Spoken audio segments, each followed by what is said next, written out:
வணக்கம் நண்பர்களே. இன்னைக்கு நம்ம கிளாஸில் வேர் டு ஸ்டடி யூனிட் 6 பற்றி பார்க்க போகிறோம். யூனிட் 6ல் பார்த்தீங்கன்னா இந்தியன் எக்கனாமி, இந்திய பொருளாதாரம் பற்றி கொடுத்துருக்காங்க. இந்தியன் எக்கனாமி வந்து பார்த்தீங்கன்னா குரூப் 1, குரூப் 2, குரூப் 4 எல்லா எக்ஸாமுக்கும் காமனான சிலபஸ் தான். டிஎன்பிஎஸ்சி படிக்கிற மேக்ஸிமம் ஸ்டூடெண்ட்ஸ்க்கு வந்து எக்கனாமிக்ஸ் வந்து ரொம்பவே ட்ரையான சப்ஜெக்டாக ஃபீல் பண்ணுவாங்க. பாலிட்டி, ஹிஸ்ட்ரிக்கு கொடுக்குற ஃபோக்கஸ் வந்து எக்கனாமிக்ஸ்க்கு நிறையா பேர் கொடுக்க மாட்டாங்க. எக்கனாமிக்ஸ் பார்த்தீங்கன்னா ரொம்பவே ஹை ஸ்கோரிங் சப்ஜெக்ட். ஏன்னா நிறையா கொஸ்டின் வந்து டைரெக்டாக தான் கேட்பாங்க. குரூப் 1 லெவலில் தான் ரொம்பவே ஹை ஸ்டாண்டர்டில் கொஸ்டின் இருக்கும். குரூப் 2, குரூப் 4க்குலாம் ரொம்பவே ஈஸியாக தான் கொஸ்டின்ஸ் கேட்பாங்க. இப்போ நடத்துகிற டிஎன்பிஎஸ்சி எக்ஸாம்லலாம் அதிகமான கொஸ்டின்ஸ் வந்து எக்கனாமிக்ஸ்லேருந்து கேட்குறாங்க. நீங்கள் இன்ட்ரெஸ்டோட எக்கனாமிக்ஸ் படிச்சிங்கன்னா கண்டிப்பாக உங்களால் எக்கனாமிக்ஸில் நல்ல மதிப்பெண் எடுக்க முடியும். அதுக்கு நீங்கள் என்ன பண்ணணும்னா ஸ்கூல் புக்கில் இருக்க பேசிக் கான்செப்ட்ஸை தெளிவாக படிச்சுக்கோங்க. ப்ளஸ் எக்ஸ்ட்ராவாக கவர்மெண்ட் ஸ்கீம்ஸ் படித்தாலே நீங்கள் எக்கனாமிக்ஸில் நல்லா ஹை ஸ்கோர் பண்ணிடலாம். கிளாஸ் பார்க்குறதுக்கு முன்னாடி நம்ம டிஎன்பிஎஸ்சி உன்னால் முடியும் சேனலை மறக்காமல் சப்ஸ்கிரைப் பண்ணிடுங்க. நீங்கள் சப்ஸ்கிரைப் பண்ணால் அதை என்னை மோட்டிவேட் பண்ணும், இன்னும் அதிக வீடியோஸ் போடுறதுக்கு என்னை என்கரேஜ் பண்ணும். மறக்காமல் சப்ஸ்கிரைப் பண்ணிடுங்க. பக்கத்தில் இருக்க பெல் ஐக்கானையும் கிளிக் பண்ணிக்கோங்க. அப்போ தான் நான் போடுற வீடியோஸோட ரெகுலர் அப்டேட் உங்களுக்கு கிடைக்கும். டிஎன்பிஎஸ்சியோட சிலபஸ் டாப்பிக்காக ஸ்கூல் புக்கில் நீங்கள் எங்கே படிக்கலான்றதை பற்றி தான் இந்த வேர் டு ஸ்டடி. இதை வந்து ரொம்பவே டீட்டெயில்டாக நான் இங்கிலீஷ் அண்ட் தமிழ் ரெண்டுலேயுமே கொடுத்துருக்கேன். ஏற்கனவே பார்த்தீங்கன்னா Indian national movement, Indian polity, unit 8, unit 9ஓட சிலபஸ் டாப்பிக்காக ஸ்கூல் புக்கில் எங்கே படிக்கலான்றதை பற்றி டீட்டெயில்டாக தமிழ் அண்ட் இங்கிலீஷ் ரெண்டுலேயும் ப்ரொவைட் பண்ணியிருக்கேன். அந்த வீடியோ நீங்கள் பார்க்க மறந்துருந்தீங்கன்னா டிஸ்கிரிப்ஷனில் வேர் டு ஸ்டடி பிளேலிஸ்ட்டோட வீடியோ லிங்க் ப்ரொவைட் பண்ணியிருக்கேன். அதை கிளிக் பண்ணி நீங்கள் பார்த்துக்கலாம். கண்டிப்பாக உங்கள் எக்ஸாமுக்கு யூஸ்ஃபுல்லாக இருக்கும். டைரெக்டாக கிளாஸ்க்குள்ளே போகலாம். இந்தியன் எக்கனாமியோட சிலபஸ் டாப்பிக்கை வந்து இங்கே கொடுத்துருக்கேன். இந்தியன் எக்கனாமியை எங்கே படிக்கலான்றதுக்குரிய சோர்ஸ் வந்து கொடுத்துருக்கேன். New school book social science economics பொருளாதாரம் புத்தகம் வந்து 6th-லேருந்து 12th ஸ்டாண்டர்ட் வரைக்கும் படிச்சுக்கோங்க. டிஎன்பிஎஸ்சியோட ப்ரீவியஸ் இயர் கொஸ்டின் பேப்பர் வந்து டிஎன்பிஎஸ்சியோட வெப்சைட்லேருந்து நீங்கள் டவுன்லோட் பண்ணிக்கலாம். இல்லாட்டி சுரா கொஸ்டின் பேங்க் ஆர் சக்தி கொஸ்டின் பேங்கை நீங்கள் ஃபாலோ பண்ணலாம். ப்ளஸ் எக்ஸ்ட்ராவாக நீங்கள் அரிஹன் ஜிகே புக்கை வந்து படிச்சுக்கலாம். ஏன்னா அதில் நிறையா ஸ்கீம்ஸ் வந்து அதில் கொடுத்துருப்பாங்க. ஒவ்வொரு வருஷமும் அரிஹன் ஜிகே புக் வந்து அப்டேட் பண்ணிகிட்டே இருப்பாங்க. அது உங்கள் எக்ஸாம் ப்ரிப்பரேஷனுக்கு ரொம்பவே யூஸ்ஃபுல்லாக இருக்கும். அடுத்து பார்த்தீங்கன்னா www.tamilnadu-career-services.com. இது வந்து தமிழ்நாடு கவர்மெண்ட்டோட வெப்சைட். இந்த வெப்சைட்டில் பார்த்தீங்கன்னா டிஎன்பிஎஸ்சி ப்ரிப்பேர் பண்ணுறவங்களுக்கு யூஸ்ஃபுல்லான ஸ்டடி மெட்டீரியல் வந்து இங்கிலீஷ் அண்ட் தமிழ் ரெண்டுலேயுமே ப்ரொவைட் பண்ணியிருக்காங்க. எல்லா சிலபஸ் டாபிக்ஸ்க்கும் அவங்க மெட்டீரியல் கொடுத்துருக்காங்க. அதை நீங்கள் டவுன்லோட் பண்ணணும்னா பேசிக் ரிஜிஸ்ட்ரேஷன் பண்ணிவிட்டு நீங்கள் டைரெக்டாக ஸ்டடி மெட்டீரியல் வந்து டவுன்லோட் பண்ணிக்கலாம். இந்தியன் எக்கனாமியோட கொஸ்டின் பேப்பர் அனாலிசிஸ் பற்றி பார்க்கலாம். Group 2 model question paper 2019 release பண்ணாங்க. அந்த கொஸ்டின் பேப்பரில் 16 கொஸ்டின்ஸ் வந்து எக்கனாமிக்ஸ்லேருந்து கேட்டிருந்தாங்க. குரூப் 1 ப்ரிலிம்ஸ் 2021 இப்போ ஜான்வரியில் நடந்துச்சு. இந்த எக்ஸாமில் வந்து பார்த்தீங்கன்னா 21 கொஸ்டின் வந்து எக்கனாமிக்ஸ்லேருந்து கேட்டிருக்காங்க. சிலபஸ் டாப்பிக்கில் 3 பாயிண்ட்ஸ் மாதிரி கொடுத்துருக்காங்க. பார்க்குறப்ப ரொம்பவே கம்மியாக இருக்கிற மாதிரி இருக்கும். நீங்கள் தனியாக ஒரு நோட் போட்டு ஒவ்வொரு டாப்பிக்கையும் நம்பர் பண்ணி வேர்ட்டிக்கலாக எழுதிக்கோங்க. அப்போ தான் உங்களுக்கு எவ்வளோ டாபிக்ஸ் இருக்குன்னு தெரியும். இந்த டாப்பிக்கை வந்து ஸ்கூல் புக்கில் எங்கே படிக்கலான்றதை பற்றி பார்ப்போம். சிலபஸ் டாப்பிக்கில் வந்து பார்த்தீங்கன்னா நேச்சர் ஆஃப் இந்தியன் எக்கனாமி, தமிழில் இந்திய பொருளாதாரத்தின் இயல்புகள், 5-year plan models and assessment, 5 ஆண்டு திட்ட மாதிரிகள், அடுத்து பிளானிங் கமிஷன் அண்ட் நிதி ஆயோக், திட்டக்குழு மற்றும் நிதி ஆயோக். இந்த 3 டாபிக்ஸும் ஸ்கூல் புக்கில் நம்ம எங்கே படிக்கலான்றதை பற்றி பார்ப்போம். 6th ஸ்டாண்டர்ட் எக்கனாமிக்ஸ் புக்கில் பார்த்தீங்கன்னா term 2 unit 1 economics and introduction இந்த சாப்டர் படிச்சுக்கோங்க. தமிழில் அலகு 1 பொருளியல் ஓர் அறிமுகம். அடுத்து 11th எக்கனாமிக்ஸில் unit 1 introduction to micro economics.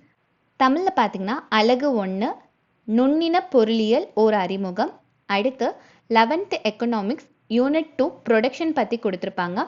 தமிழில் அலகு 2 நுகர்வு பகுப்பாய்வு. அடுத்து பார்த்தீங்கன்னா 11th economics unit 7 Indian economy. இந்த சாப்டர் ரொம்பவே முக்கியமான சாப்டர். தமிழில் வந்து பார்த்தீங்கன்னா அலகு 7 இந்திய பொருளாதாரம். அடுத்து 11th economics unit 8 Indian economy before and after independence. தமிழ்ல அலகு 8 இந்திய பொருளாதாரம் சுதந்திரத்திற்கு முன்னரும் பின்னரும். அடுத்து 11th economics unit 9 development experiences in India. தமிழில் பார்த்தீங்கன்னா அலகு 9 இந்தியாவின் மேம்பாடு அனுபவங்கள். 12th economics unit 1 introduction to macro economics. அலகு 1 பேரியல் பொருளாதாரம். முக்கியமான சாப்டர்ஸ் பற்றி சொல்கிறேன். 11th எக்கனாமிக்ஸில் யூனிட் 7 இந்தியன் எக்கனாமி, இது ரொம்பவே முக்கியமான சாப்டர். அடுத்து 11th எக்கனாமிக்ஸில் unit 8 Indian economy before and after independence, இதுவும் ரொம்ப முக்கியமான சாப்டர். அடுத்த சிலபஸ் டாபிக் பார்க்கலாம். சோர்சஸ் ஆஃப் ரெவென்யூ, தமிழில் வருவாய் ஆதாரங்கள். ரிசர்வ் பேங்க் ஆஃப் இந்தியா, இந்திய ரிசர்வ் வங்கி. Fiscal policy and monetary policy, நிதி கொள்கை மற்றும் பணவியல் கொள்கை. ஃபினான்ஸ் கமிஷன், நிதி ஆணையம். அடுத்து resource sharing between union and state governments, மத்திய மாநில அரசுகளுக்கு இடையான நிதி பகிர்வு. அடுத்து கூட்ஸ் அண்ட் சர்வீஸ் டேக்ஸ், தமிழில் சரக்கு மற்றும் சேவை வரி. இந்த 6 டாப்பிக்கும் ரொம்பவே முக்கியமான டாபிக்ஸ். எக்ஸாமில் இருந்து கண்டிப்பாக இதுலேருந்து கொஸ்டின்ஸ் வரும். இந்த டாபிக் வந்து ஸ்கூல் புக்கில் எங்கே படிக்கலான்றதை பற்றி பார்ப்போம். 8th எக்கனாமிக்ஸ் டேர்ம் 1ல் unit 1 money savings and investments. தமிழில் அலகு 1 பணம், சேமிப்பு மற்றும் முதலீடுகள்.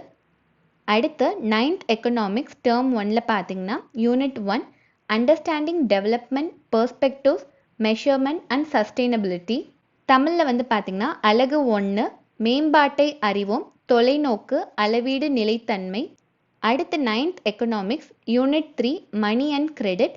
தமிழில் அலகு 3 பணம் மற்றும் கடன். 10th economics volume 1 unit 1 GDP and its growth and introduction. தமிழில் பார்த்தீங்கன்னா அலகு 1 மொத்த உள்நாட்டு உற்பத்தி மற்றும் அதன் வளர்ச்சி ஓர் அறிமுகம். அடுத்து 10th economics volume 2 unit 4 government and taxes. அலகு 4 அரசாங்கமும் வரிகளும். அடுத்து 12th economics unit 2 national income. தமிழில் அலகு 2 தேசிய வருவாய். 12th economics unit 4 consumptions and investment function. தமிழில் வந்து பார்த்தீங்கன்னா அலகு 4 நுகர்வு மற்றும் முதலீடு சார்புகள். 12th economics unit 5 monetary economics. தமிழில் பார்த்தீங்கன்னா அலகு 5 பணவியல் பொருளியல். அடுத்து 12th எக்கனாமிக்ஸ் யூனிட் 6 பேங்கிங். தமிழில் பார்த்தீங்கன்னா அலகு 6 வங்கியியல். அடுத்து 12th எக்கனாமிக்ஸில் யூனிட் 9 ஃபிஸ்கல் எக்கனாமிக்ஸ். அலகு 9 நிதி பொருளியல். இதில் முக்கியமாக பார்த்தீங்கன்னா 10th எக்கனாமிக்ஸில் யூனிட் 1 யூனிட் 4 இந்த 2 சாப்டரும் ரொம்ப முக்கியமானது. 12th வந்து பார்த்தீங்கன்னா யூனிட் 2 வந்து நேஷ்னல் இன்கம் பற்றி கொடுத்துருப்பாங்க, இதை நல்லா படிச்சுக்கோங்க. அடுத்து 12th எக்கனாமிக்ஸில் யூனிட் 5 யூனிட் 6 யூனிட் 9 இந்த சாப்டர்ஸ் வந்து ரொம்ப முக்கியமானது. இதுலேருந்து டைரெக்டாகவே கொஸ்டின்ஸ் கேட்கலாம். அடுத்த சிலபஸ் டாபிக்ஸ் பற்றி பார்க்கலாம். Structure of Indian economy and employment generation, land reforms and agriculture. தமிழில் இந்திய பொருளாதார அமைப்பு மற்றும் வேலைவாய்ப்பு உருவாக்கம், நில சீர்திருத்தங்கள் மற்றும் வேளாண்மை. அடுத்த topic application of science and technology in agriculture. தமிழில் வேளாண்மையில் அறிவியல் தொழில்நுட்பத்தின் பயன்பாடு. அடுத்த டாபிக் பார்த்தீங்கன்னா இண்டஸ்ட்ரியல் growth. தமிழில் தொழில் வளர்ச்சி. டாபிக் பார்த்தீங்கன்னா ரூரல் வெல்ஃபேர் ஓரியன்ட் ப்ரோக்ராம், ஊரக நலன்சார் திட்டங்கள். அடுத்து சோஷியல் ப்ராப்ளம்ஸ், சமூக பிரச்சனைகள். அடுத்து population, education, health, employment, poverty. தமிழில் மக்கள் தொகை, கல்வி, நலவாழ்வு, வேலைவாய்ப்பு, வறுமை. இந்த டாபிக்ஸ் வந்து ஸ்கூல் புக்கில் எங்கே படிக்கலான்றதை பற்றி பார்ப்போம். 9th எக்கனாமிக்ஸில் பார்த்தீங்கன்னா unit 2 employment in India and Tamil Nadu. தமிழில் அலகு 2 இந்தியா மற்றும் தமிழ்நாட்டில் வேலைவாய்ப்பு. அடுத்து 9th எக்கனாமிக்ஸில் யூனிட் 5 மைக்ரேஷன், அலகு 5 இடம்பெயர்தல். அடுத்து பார்த்தீங்கன்னா 10th எக்கனாமிக்ஸ் வால்யூம் 1 யூனிட் 2 பார்த்தீங்கன்னா குளோபலைசேஷன் அண்ட் ட்ரேட், தமிழில் அலகு 2 உலகமயமாதல் மற்றும் வர்த்தகம். அடுத்து 10th எக்கனாமிக்ஸ் வால்யூம் 2ல் வந்து பார்த்தீங்கன்னா unit 3 food security and nutrition, தமிழில் அலகு 3 உணவு பாதுகாப்பு மற்றும் ஊட்டச்சத்து. அடுத்து 11th எக்கனாமிக்ஸில் வந்து பார்த்தீங்கன்னா unit 9 development experiences in India, தமிழில் அலகு 9 இந்தியாவின் மேம்பாடு அனுபவங்கள். 11th எக்கனாமிக்ஸ் யூனிட் 10ல் பார்த்தீங்கன்னா ரூரல் எக்கனாமி, தமிழில் அலகு 10 ஊரக பொருளாதாரம். அடுத்து 12th எக்கனாமிக்ஸ் யூனிட் 3ல் வந்து பார்த்தீங்கன்னா theories of employment and income, தமிழில் அலகு 3 வேலைவாய்ப்பு மற்றும் வருமான கோட்பாடுகள். 12th எக்கனாமிக்ஸ் யூனிட் 10ல் என்விரான்மெண்டல் எக்கனாமிக்ஸ், தமிழில் அலகு 10 சுற்றுச்சூழல் பொருளியல். அடுத்து 8th எக்கனாமிக்ஸில் பார்த்தீங்கன்னா unit 2 public and private sectors, தமிழில் பார்த்தீங்கன்னா அலகு 2 பொது மற்றும் தனியார் துறைகள். கடைசி சாப்டர் பார்த்தீங்கன்னா 7th எக்கனாமிக்ஸ் ஃபுல் புக்கில் வந்து பார்த்தீங்கன்னா யூனிட் 1 ப்ரொடக்ஷன், தமிழில் அலகு 1 உற்பத்தி. முக்கியமாக பார்த்தீங்கன்னா 10th எக்கனாமிக்ஸில் யூனிட் 3 வந்து படிச்சுக்கோங்க. அடுத்து 11th எக்கனாமிக்ஸில் வந்து யூனிட் 10 ரூரல் எக்கனாமி படிச்சுக்கோங்க. அதுக்கப்புறம் 8th எக்கனாமிக்ஸில் வந்து யூனிட் 2 படிச்சுக்கோங்க. அதில் ரொம்பவே டீட்டெயில்டாக கொடுத்துருப்பாங்க. சிலபஸ் டாப்பிக்கை ஸ்கூல் புக்கில் எங்கே படிக்கலான்றதை பற்றி டீட்டெயில்டாக பார்த்தோம். இதில் ரொம்ப முக்கியமான டாபிக் வந்து பார்த்திங்கன்னா nature of Indian economy, planning commission and NITI Aayog, 5-year plan models, அதுக்கப்புறம் RBI, fiscal policy and monetary policy, finance commission, இந்த டாபிக்ஸ் வந்து ரொம்ப முக்கியமானது.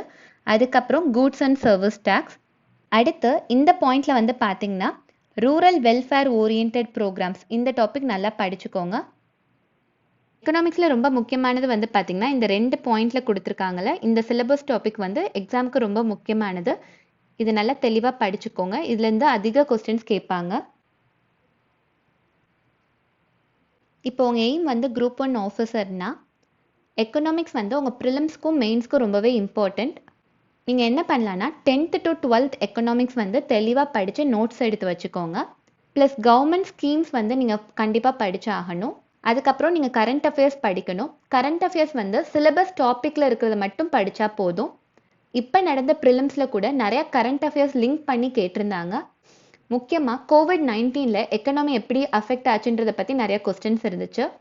நீங்கள் குரூப் 1 ப்ரிலிம்ஸ் அண்ட் மெயின்ஸ்க்கு வந்து நீங்கள் ஸ்கூல் புக்கு படிச்சுட்டு ப்ளஸ் எக்ஸ்ட்ராவாக வந்து government schemes and current affairs படித்தாலே போதும். எக்ஸ்ட்ராவாக நீங்கள் எந்த புக்கும் படிக்கணுன்றது தேவையில்லை. ஏன்னா நம்ம ஸ்கூல் புக் ஸ்டாண்டர்ட் வந்து ரொம்பவே நல்லா இன்க்ரீஸ் பண்ணியிருக்காங்க. Government schemes and current affairs வந்து படிச்சுட்டு நோட்ஸ் எடுத்து வச்சுக்கோங்க. உங்கள் மெயின்ஸ்க்கு ரொம்பவே யூஸ்ஃபுல்லாக இருக்கும். இப்போ நீங்கள் குரூப் 2 2A எக்ஸாமுக்கு ப்ரிப்பேர் பண்ணுறீங்கன்னா சிலபஸில் இருக்க டாபிக் வந்து ஸ்கூல் புக்கில் 6th to 12th எக்கனாமிக்ஸில் எங்கே கவர் ஆகுதுன்னு பார்த்து படிங்க. ப்ளஸ் எக்ஸ்ட்ராவாக நீங்கள் வந்து கவர்மெண்ட் ஸ்கீம்ஸ் படிச்சுக்கோங்க. எக்ஸாமில் கேட்க அதிக வாய்ப்பு இருக்குது. இதே நீங்கள் குரூப் 4 மற்ற டிஎன்பிசி டிபார்ட்மெண்ட் எக்ஸாம் ப்ரிப்பேர் பண்ணுறீங்கன்னா 6th to 10th எக்கனாமிக்ஸ் தெளிவாக படிச்சுக்கோங்க. கவர்மெண்ட் ஸ்கீம்ஸ் படிச்சுக்கோங்க. குரூப் 4 லெவலில் ரொம்ப டீட்டெயில்டாக கேட்க மாட்டாங்க, பேசிக்காக தான் கேட்பாங்க. நீங்கள் எந்த எக்ஸாம் ப்ரிப்பேர் பண்ணாலும் டிஎன்பிசியோட ப்ரீவியஸ் இயர் கொஸ்டின் பேப்பரை அனலைஸ் பண்ணாமல் படிக்காதீங்க. ப்ரீவியஸ் இயர் கொஸ்டின் பேப்பரில் தான் எந்த சிலபஸ் டாப்பிக்கு முக்கியத்துவம் கொடுத்து கொஸ்டின் கேட்குறாங்கன்றது உங்களால் புரிஞ்சிக்க முடியும். அதனால் டிஎன்பிசியோட ப்ரீவியஸ் இயர் கொஸ்டின் பேப்பரை படிச்சுக்கோங்க. நண்பர்களே, இந்த கிளாஸில் இந்தியன் எக்கனாமி சிலபஸ் டாப்பிக்கை ஸ்கூல் புக்கில் எங்கே படிக்கலான்றதை பற்றி டீட்டெயில்டாக இங்கிலீஷ் அண்ட் தமிழ் ரெண்டுலேயும் பார்த்தோம். ப்ளஸ் ஸ்கூல் புக்கில் என்ன முக்கியமான சாப்டர்ஸ் படிக்கணும், சிலபஸில் இருக்க முக்கியமான டாபிக்ஸ் என்னென்ன படிக்கணுன்றதை பற்றி பார்த்தோம். இந்த கிளாஸ் உங்களுக்கு கண்டிப்பாக பயனுள்ளதாக இருக்கும்னு நான் நம்புகிறேன். அப்படி பயனுள்ளதாக இருந்தால் மறக்காமல் உங்கள் ஃப்ரெண்ட்ஸ் அண்ட் ஃபேமிலிக்கு ஷேர் பண்ணுங்கள். நம்ம சேனலை மறக்காமல் சப்ஸ்கிரைப் பண்ணிடுங்க. நன்றி. மீண்டும் ஒரு வீடியோவில் சந்திக்கலாம்.